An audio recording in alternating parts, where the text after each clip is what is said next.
Njia iendayo uzimani ni nyembamba, njia iendayo upotevuni ni pana. Si mnaiona? Simaanishi kwamba huku ni upotevuni. Ndugu zangu wapendwa, katika maandiko matakatifu siku hii ya leo, Injili ya Mathayo ile sura ya 7 aya ya 6 na ile aya ya 12 hadi aya ya 14, kuna fundisho ambalo Bwana Yesu anatupatia siku hii ya leo. Katika ile injili ya jana, Injili ya Mathayo sura ya 7 aya ya 1 hadi ya 5, Bwana Yesu alikuwa anazungumza habari ya hukumu, na kwamba siku ile ya mwisho hukumu itatokana na jinsi ambavyo tuliwahukumu wengine. Kipimo tulichowapimia wengine ndicho ambacho tutapimiwa sisi. Lakini hii injili ya siku hii ya leo ni ajabu kidogo. Bwana Yesu anaendelea sasa mbele katika yale maamuzi ambayo tunayafanya kila siku ya maisha yetu. Sasa kuna mambo mawili hapa, kuna geti lakini pia kuna njia.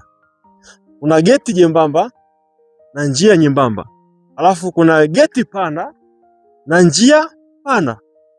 Ili geti jembamba, Bwana Yesu anasema inatuelekeza kuingia katika uzima wa milele mbinguni. Ili geti pana na njia pana vinatuelekeza katika moto wa milele, na anasema watakaopita katika huu mlango mwembamba sio wengi, kwa sababu watu wengi hatupendi kufanya maamuzi magumu. Tunapenda kurelax, tunapenda kuwa huru, kujiachia. Lakini Yesu anasema hiyo sio njia ya kwenda mbinguni. Ni ajabu kidogo. Kuna mahali fulani kwenye Injili wanafunzi walimuuliza Yesu, hivi watakaookolewa ni wachache au ni wengi? Watakaookolewa ni wachache.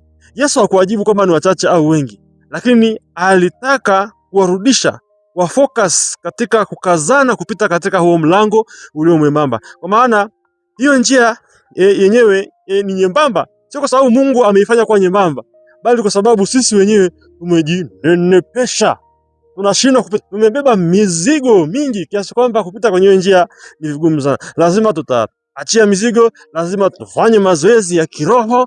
Unaona spiritual drills, fanye mazoezi ya kiroho ili tuweze kupenya, tuweze kupita katika hiyo njia ambayo ni sahihi kwa ajili ya wale ambao wataenda kufurahia mbinguni milele yote. Kwa hiyo sio swala la wingi, sio swala la wingi. Na pengine Baba Mtakatifu marehemu Benedikti wa 16 amewahi kuzungumza jambo hilo pale alipoulizwa, na akaelezea kwamba kwa kweli kutokana na mafunuo na jinsi alivyotafakari maandiko matakatifu, wale watakao kwenda mbinguni ni wengi, kwa sababu nia ya Mungu ni kukomboa watu wote wapate wokovu. Lakini wale ambao watapita kwanza toharani kidogo kwa ajili ya kuoshwa, kutakaswa, kupigwa katika hiyo njia, wafike sasa katika uzima wa milele baada ya kifo, hao watakuwa ni wengi sana. Kwa sababu watu wengi sio kwamba tumkataa Mungu, bali tunamtaka Mungu wa raha, mustarehe, Mungu wa bata. Tunamtaka Mungu ambaye atakuwa laissez-faire. Tunafanya dhambi, anasema basi mtoto wangu endelea hivyo hivyo, endelea na moyo huo, alafu mwisho wa siku tutaenda mbinguni. Kwa hiyo Mungu namna hiyo hayupo. Mungu wetu anataka tufanye maamuzi. Geti hilo linamaanisha maamuzi. Nilipofika katika lile geti, nilifanya maamuzi, nikaamua kwanza kuingia katika geti. Kwa hiyo kuna maamuzi. Alafu kuna mtu sasa ameshafanya maamuzi na yuko tayari kwenye barabara inayomwelekeza au mbinguni au motoni. Sasa ndugu zangu wapendwa, swali ambalo tunalitafakari leo hii, je, maamuzi yangu yananifanya niende mbinguni au motoni? Na maamuzi haya yanayozungumza yanapaswa kuwa ni maamuzi ya kawaida kabisa katika maisha. Kuamua vitu vidogo vidogo kabisa katika maisha. Kwa mfano, umefika mahali umekuta kuna fedha nyingi iko mahali sio ya kwako, lakini ukaangalia huku na huku ukaona hakuna mtu, na ukawaza ukasema, sasa hii fedha naweza nikaichukua nikaenda kusomesha watoto wangu, naweza nikaichukua nikafanya kitu fulani kizuri safi kabisa, lakini sio ya kwako. Amri ya 7 inasema usiibe, na hakuna mtu anayekuona. Manake ukaona ni uamuzi wa wepesi kuchukua tu ile fedha na kuitumia.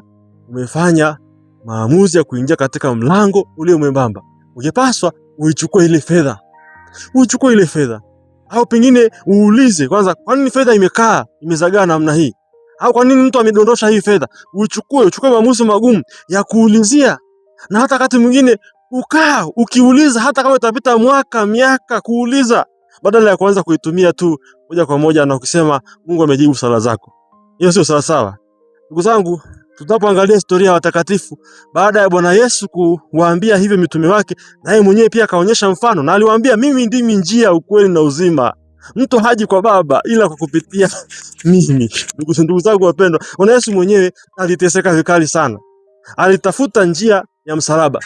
Ni kwa nini Bwana Yesu alipokuwa kule jangwani, tunaambiwa alikuwa anamfungwa siku 40, namna ambayo aliitumia kumtafutia mwanadamu wokovu ilikuwa ni njia ngumu ya mateso.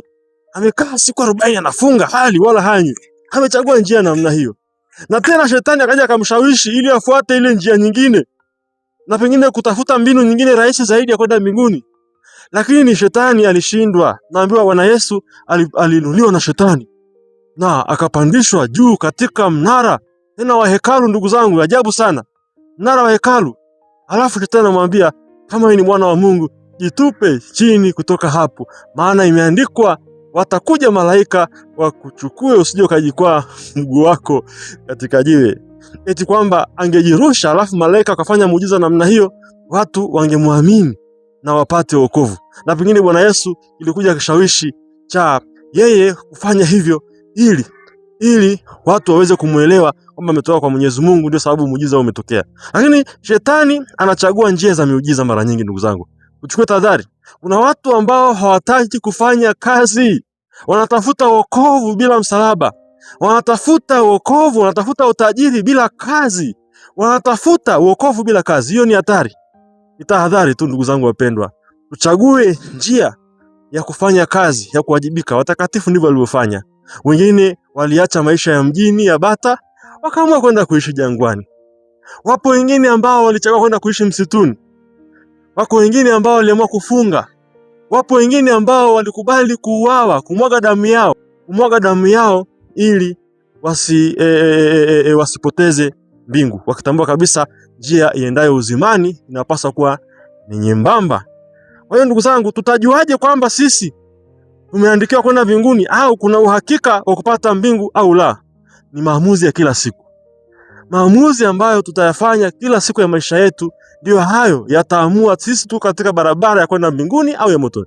Ukiona kila wakati wewe unapenda tu njia ya mkato, njia ya starehe, bila kazi, kutafuta pengine hata biashara fulani ambayo hata ni haramu, ili mradi tu maisha yako yawe mazuri. Na pengine unaweza kuwa ni mtu unatoa sadaka kubwa kutokana na kwamba una fedha, lakini fedha yako ni chafu, uliipata kwa njia ambazo sio halali. Basi ujue basi wewe unatembea katika barabara ile ya wengi wanaoenda katika upotevu. Kwa ndugu zangu, kila mmoja tafakari, achukue hatua. Maamuzi ninayoyafanya, barabara ninayotembea sasa hivi, kila mmoja atafakari, hivi ni barabara ile ambayo Yesu anaizungumzia, mlango ulio mwembamba, njia iliyo nyembamba?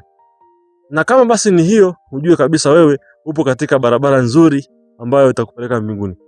La, kama wewe unapendelea kupita katika ile barabara linene, manake hauwazi, you don't care about anything, manake maamuzi yako unachukulia tu katika urahisi wake, basi ujue tayari katika njia ya upotevu. Unafikiri labda ni jambo gani ambalo binadamu akilifanya anakuwa tayari anatembea katika njia ya upotevu? Na kama unafahamu kitu cha namna hiyo, basi leo hii hebu toa ushauri wako katika comments hapo chini, uweze kuwasaidia na wengine waweze kupata wokovu, wasipotee, waweze kupata uzima wa milele. Maana uzima wa milele, ndugu zangu wapendwa, Yesu amesema tutaupata kwa njia ngumu. Ndivyo walivyofanya mashahidi, ndivyo walivyofanya watakatifu, ndivyo na Yesu anavyotaka sisi tufanye leo hii. Usiache kusubscribe, kulike na kushare katika Habari Njema channel ili uendelee kuwa wa kwanza kupokea habari motomoto ambazo zinakujia siku za usoni. Na kutakia wakati mwema. Akubariki Mungu Mwenyezi, Baba na Mwana na Roho Mtakatifu. Amina.